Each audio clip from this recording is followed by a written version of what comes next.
दोस्तों, एक 26 साल की जवान महिला एक 24 साल के लड़के को अपनी बेडरूम में ले जाती है। बेडरूम में ले जाने के बाद वो उस लड़के को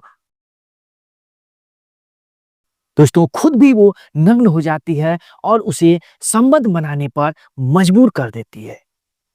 दोस्तों, लड़का भी उसके उस प्रेम जाल में फंस के संबंध बनाने पर मजबूर हो जाता है। दोस्तों, वो लड़का जो होता है वो संबंध उसके साथ इस कदर बनाने लगता है जैसे कि वो महिला जीवन में पहली बार उस सुख का आनंद पा रही थी। महिला कहती है, देखो तुम इसी तरह पूरी रात मेरे साथ करते रहो, मैं तुझे रुपए पैसों से खुश कर दूंगी। उधर रिलेशन बनते बनते उसके कमरे से एक अजीब सी आवाज निकल रही थी जिससे कि उसकी पास में सोई बेटी दूसरे कमरे से सुनकर उस कमरे की तरफ दबे पांव चली आती है और खिड़की से देखती है अपनी माँ को इस फिजिकल रिलेशन बनाते हुए। उसके भी होश उड़ जाते हैं। वो भी अपने आप को कंट्रोल नहीं कर पाती है और अपने जेब से अपना मोबाइल फोन निकालती है। मोबाइल फोन निकालकर वो सारी वीडियो को रिकॉर्ड कर लेती है और कुछ देर तक वो संबंध बनाते हुए अपनी माँ को और उस लड़के को देखती रहती है। कहीं ना कहीं उसके भी दिल में कुछ अजीब सी हरकतें होने लगती है।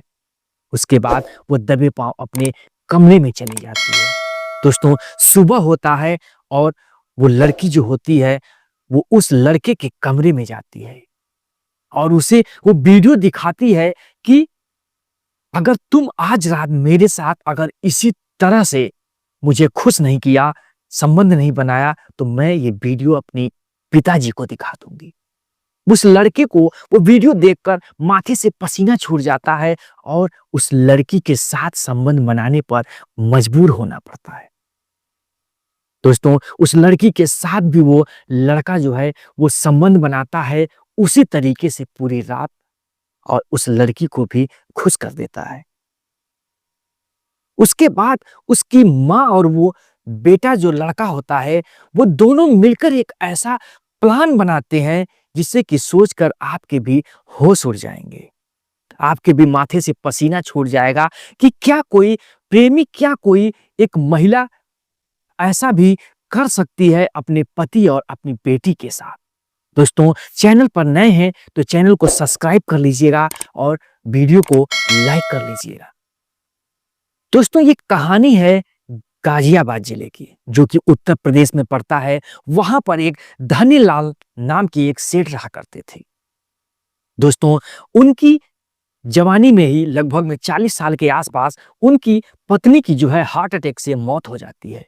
उसकी एक जवान बेटी जिसका नाम पूजा था वो महज 15 साल के आसपास थी। दोस्तों, 1-2 साल बीतते हैं।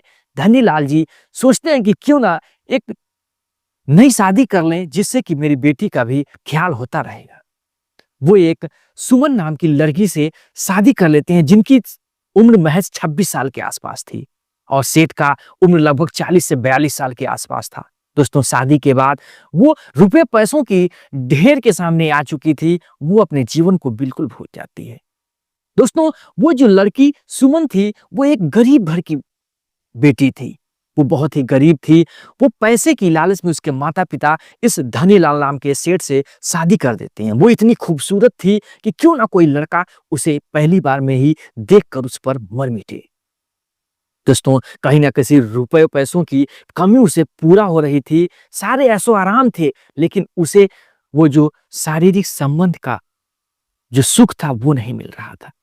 दोस्तों, उसे कहीं ना कहीं अपने पति की वो कमी महसूस हो रही थी जो कि वो धनीलाल नाम सेठ जो थे वो दे नहीं पा रहे थे उस महिला को। दोस्तों, जिसकी वो भूखी थी। धनीलाल अपने काम के सिलसिले में 15-15, 20 दिन, महीनों महीनों विदेशों में रहा करते थे और डील के चक्कर में इधर उधर ज्यादा समय बिताते थे।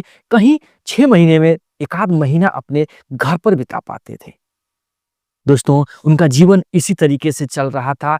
उसकी जो पत्नी सुमन थी वो अब पैसों के ऐशो आराम में वो क्लब वगैरह जाने लगी, ड्रिंकिंग वगैरह करने लगी, बड़े-बड़े बिज़नेसमैन की पत्नियों से मिलने लगी, तो उसका बिहेव भी धीरे-धीरे बदल गया। उसकी जो बेटी जो थी, पूजा थी, वो भी धीरे-धीरे उसकी उम्र लगभग में 18 साल के आसपास हो जाती है। दोस्तों वो भी पढ़ रही थी, पूरा उसे घर से छूट मिल रहा था। वो भी नए-नए लड़कों के साथ संबंध बनाती थी, होटल में जाया करती थी, क्लब में जाया करती थी और उसे रोज़ एक नए-नए फ्रेंड का इस्तेमाल करती थी। क्योंकि उसके पास इतने रुपए पैसे थे, कोई भी घर का दबाव नहीं था। उसकी वो सौतेली माँ थी जो कुछ नहीं बोला करती थी, तुम अपने ऐशो-आराम से जी सकते हो। क्योंकि दोनों की उम्र में ज़्यादा फ़र्क नहीं था, तो दोनों एक सहेली, एक दोस्त की भांति वो लोग रहा करते थे। दोस्तों, इसी बीच उन लोगों का जीवन चल रहा था, तभी उनके घर में 2 नौकर रहा करते थे, जिनका नाम मालिनी और सुभाष था। दोस्तों, उनका एक भतीजा था गाँव में बिहार से चलकर आता है, वो काम की फिराक में और वो काम ढूँढ रहा था। लेकिन उसे काम नहीं मिल रहे थे। घर की गरीबी हालात को सोचते हुए वो एक सुमित नाम उसका लड़के का था जो कि वहाँ पर जॉब ढूँढ रहा था। तो सोचता है क्यों ना अपने चाचा जी का कुछ हाथ बटा दें, यहाँ पर उनका काम निपटवा दें। वो गार्डन में कुछ पेड़ों को झाड़ रहा था, तभी जो उधर सुमन है, उसकी नज़र जो है उस सुमित पर पड़ती है। देखती है हट्टा-कट्टा जवान और बेहतरीन सॉलिड बॉडी जैसा है वो आदमी, उसके मन में कहीं न कहीं गलत ख़्याल आने लगते हैं। वो पूछती है अपने उस नौकर सुभाष से कि आखिर ये कौन-सा ल लड़का है, कहाँ से आया है? बताते हैं कि ये नौकरी के चक्कर में आया हुआ है, गाँव से मैंने बुलाया है और मेरा यहाँ पर काम हाथ बटा रहा है। वो जाती है उस जो सुमित होता है उससे कहती है कि बताओ क्या हाल है तुम्हारा? कहता है सही है, बढ़िया है और सारा इंट्रोडक्शन वगैरह लेती है और वो कहता है सुमित कि मैं काम के सिलसिले में आया हुआ हूँ मैम और मैं यहाँ काम ढूँढ रहा हूँ और जल्द ही यहाँ से मैं चला जाऊँगा। जो सुमन होती है वो पूछती है क्या तुम ड्राइविंग जानते हो? तो कहता है हाँ, मैं ड्राइविंग जानता हूँ, मैं गाड़ी चला लेता हूँ। तो कहती है तुम्हें काम ढूँढने की कोई ज़रूरत नहीं है, तुम मेरा ड्राइवर बन जाओ। मेरा ड्राइवर जो है वो छोड़कर यहाँ से काम चला गया है। वो ड्राइवर की सीट को वो दे देता है, ड्राइवर की जॉब वो पकड़ लेता है और अपना काम करने लगता है। जहाँ भी जाने को मन करता सुमन को, वो अपने ड्राइवर को साथ लेके जाती, होटल पार्टी वगैरह कहीं भी जाती वो साथ लेकर जाती। एक दिन एक पार्टी में जाती है और जो है कि सुमित को लेकर जाती है। वहाँ पर वो इतना ड्रिंक कर लेती है, वो आउट ऑफ कंट्रोल हो जाती है उस दारू के नशे में। फिर वो क्या कर निकल रही थी उस जो है कि अ, उस पार्टी से, तभी एक लड़का उसके हाथ को पकड़ लेता है। गलत-गलत जगहों पे उसके हाथ को रगड़ने लगता है और उसका नाजायज़ फ़ायदा उठाने लगता है। इधर ये ड्राइवर जो सुमित होता है वहाँ पर पहुँचता है और उसे मना करता है कि ये आप क्या कर रहे हो? कहता है तू ड्राइवर है, ड्राइवर की तरह रह, तू मालिक बनने की कोशिश मत कर। दोस्तों, उसके बाद वो मान जाता है लेकिन वो बहुत ही ज़्यादा हद पार करने लगता है। ड्राइवर उसे एक थप्पड़ देता है क्योंकि वो भी ड्रिंक किया हुआ था, वो गिर जाता है। मैम को अपने जो है कि गोद में उठाता है, उठाकर वो नशे की हालत में थी, गाड़ी में रखता है और उन्हें सुरक्षित अपने घर पर ले आता है। लाकर उसे बेडरूम में ले जाकर लिटा देता है, तभी जो मालकिन होती है उसके हाथ को पकड़ लेती हैं। पकड़कर खींच देती हैं और कहती हैं सुमित तुम मुझे बहुत अच्छे लगते हो, बहुत ही हसीन लगते हो, मैं तुमसे प्यार करती हूँ। पहले दिन से ही तुम्हें चाहने लगी थी और तुम भी मुझसे प्यार करो। तुम्हें जिस चीज़ की ज़रूरत है मैं पूरी कर दूँगी। मुझे जिस चीज़ की ज़रूरत है तुम मुझे पूरा कर दो।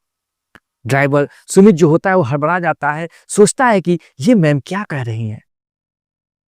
आप नशे में हैं, सोइए सुबह बात करते हैं। वो कहती है मैं नशे में नहीं हूँ, मैं जो कह रही हूँ हकीकत कह रही हूँ। तुम पैसे कमाने के लिए आए हो, मैं तुम्हें एक्स्ट्रा पैसे दे दूँगी, तुम्हारी जॉब से पैसे नहीं काटूँगी, लेकिन मेरी ख्वाहिश तुम पूरी कर दो। दोस्तों वो सोचने पे मजबूर हो जाता है और कहीं न कहीं उसकी मैडम जो सुमन थी, उसके कपड़े को निकालने लगती हैं। अब वो भी मना नहीं कर पाता है क्योंकि सामने एक 26 साल की जवान महिला और एक सामने ही वो 24 साल का लड़का अपने आप को सामने देखकर कहाँ रोक पाएगा। वो संबंध बनाने पे मजबूर हो जाता है, सोचता है कि उसके बदौलत मुझे पैसे भी मिल रहे हैं, तो मुझे क्या जाने वाला है। दोस्तों उसके साथ वो संबंध बनाने लगता है, वो भी जवान था और बेहतर सॉलिड बॉडी वाला था। उसके साथ इस कदर वो संबंध बनाता है जिससे कि उसमें जीवन में उतना सुख उसे कभी ना मिला हो। धनीलाल उतना सुख उसे कभी नहीं दे पा रहे थे जितना कि वो सुमित उसे सुख देता है। मालकिन कहती है, ऐसे ही तू पूरी रात मेरे साथ करते रहो, हम तुझे पैसों से खुश कर दूंगी। दोस्तों, इसी प्रकार से सिलसिला दोनों के साथ चलने लगता है। रोज रात होती है और सुमित कमरे में आता है, उसके साथ रोज एक पति पत्नी के साथ वो लोग अपना जीवन बिताते हैं और रात भर एक घोड़चढ़ी की रस्म निभाते हैं। दोस्तों, अपना दूर रोज का वो दिनचर्या हो गया था। एक दिन फिर उसे जो है कि कमरे में जाते हुए उसकी बेटी पूजा देखती है और दो उस ड्राइवर को वापस आते नहीं देखती, तो उसे शक हो जाता है और दबे पांव वो घंटों बीतने के बाद देखती है जाकर खिड़की से कि अंदर क्या हो रहा है, तो उसके होश उड़ जाते हैं। देखती है कि सुमित जो है कि एक उसके साथ फिजिकल रिलेशन बना रहा है, उसके साथ इस कदर संबंध बना रहा है कि उसके मुंह से आ आ की आवाज निकल रही थी।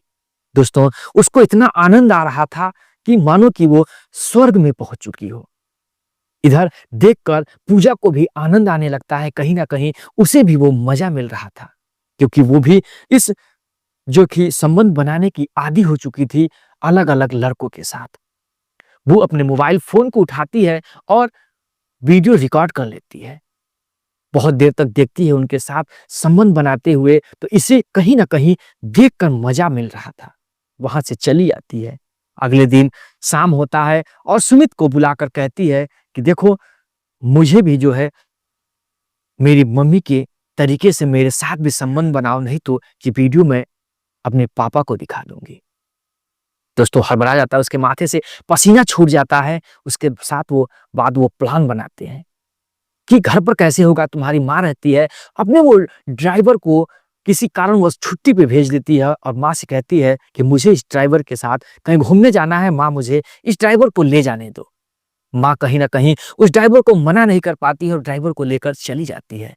दोस्तों, पूजा जो थी एक होटल बुक करती है और जहाँ की होटल पे जा पहुंचती है। होटल में पहुंचने के बाद उस सुमित को होटल में ले जाती है और उसके साथ कहती है कि तुम जिस तरीके से मेरे माँ के साथ संबंध बनाते हो, जिस प्रकार मेरी माँ को खुश करते हो, तुम भी मेरे साथ मुझे खुश करो।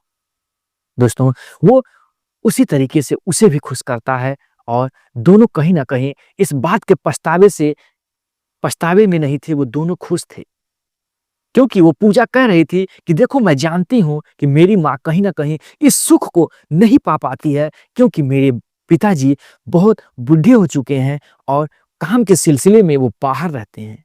तो कहीं ना कहीं माँ अपने ऐशो आराम के लिए आपका इस्तेमाल करती है, मुझे इससे कोई लेना देना नहीं, लेकिन तुम रात में उनके साथ एंजॉय करो और दिन में जब जरूरत लगेगी तो मेरे साथ होटल में आना पड़ेगा। इसी एग्रीमेंट के आधार पर वो इसी प्रकार से उनके कम से कम महीनों बीत जाते हैं। धीरे धीरे जो होता है कि उसके पिताजी विदेश से वापस लौट कर आने लगते हैं। वापस जैसे ही एयरपोर्ट पे उनकी गाड़ी लैंड करती है, रास्ते में जा ही रहे होते हैं, तभी कुछ बदमाश उन्हें गाड़ी को घेर लेते हैं और उनके आउट ऑफ फायरिंग करते हैं और उसमें से गोली जाके उनके सीने पे लगती है और उनकी मौत हो जाती है। पूरे कारोबारियों में हड़कंप था, पूरे जिले में हड़कंप मच गया था कि एक इतने बड़े कारोबारी के साथ दिन दिहाड़े हत्या कर दी गई। दोस्तों, पुलिस आती है और पूरी जांच करती है, सबसे स्टेटमेंट लिया जाता है, लेकिन कहीं कुछ नहीं पता चलता है कि किसने इस आदमी की जान ले ली। सभी लोग यही सोच रहे थे कि जरूर कोई ऑपोजिशन वाला पार्टी का जो कोई बिजनेसमैन होगा उसी ने मरवाया होगा। लेकिन कुछ दिन बीतते हैं और उसकी जो बेटी पूजा थी उसे बताया जाता है कि आत्महत्या, उसने सुसाइड कर लिया। पुलिस पहुंचती है मौके वारदात पर और उसके लाश को पोस्टमार्टम के लिए भेजती है, तो पता लगता है उसके मौत तो गला दाबकर हुई है, दम घुटने से हुई है। उधर सुमित को और सुमन को हिरासत में पुलिस ले लेती है और उनके साथ चार्जशीट दायर करती है और उनके खिलाफ कठोर कार्रवाई की जाती है, जिससे कि 3rd डिग्री देकर उन्हें कबूल करवाया जाता है। ये दोनों लोग कबूल कर लेते हैं कि हम लोगों ने अपना प्लान बनाया था कि हम लोग जो है कि अब जीवन भर अपने साथ रहेंगे। सबसे पहले अपने पति को मैं मारने के लिए जो है कि बंदोबस्त किया। पति के मारने के बाद मामला कुछ शांत हो गया। हम लोग अपने रूम में बात कर रहे थे, तभी मेरी बेटी पूजा ने इस बात की हकीकत को सुन लिया। कहने लगी, अब मैं पुलिस को स्टेटमेंट दूंगी और तुम लोगों को जेल की सलाखों के पीछे भेजूंगी, जिसकी वजह से मजबूरन हम लोगों को उसकी भी हत्या करनी पड़ी। और हत्या के बाद जो है कि उसे फांसी के फंदे पर लटका दिया गया। सारा जुर्म जो है दोनों लोग कबूल कर लेते हैं। अब पुलिस जो अपनी कार्रवाई है वो करके कोर्ट में भेज देती है और कोर्ट का मामला चल रहा था। दोनों जेल की सलाखों के पीछे चले जाते हैं और एक यौन शोषण संबंध के चक्कर में जो उधर पूजा का जीवन था वो भी बर्बाद हो गया। इधर सुमन जो थी एक करोड़पति महिला आदमी के साथ उसकी शादी हुई थी, जो ऐसो आराम से जीवन जी रही थी, लेकिन चंद अपने जो है कि फिजिकल रिलेशन के चक्कर में वो अपने जीवन को बर्बाद कर चुकी थी, जेल की सलाखों के पीछे चल जा चुकी थी। दोस्तों, कहा जाता है कि क्यों ना इंसान इस संबंध में अंधा हो जाता है।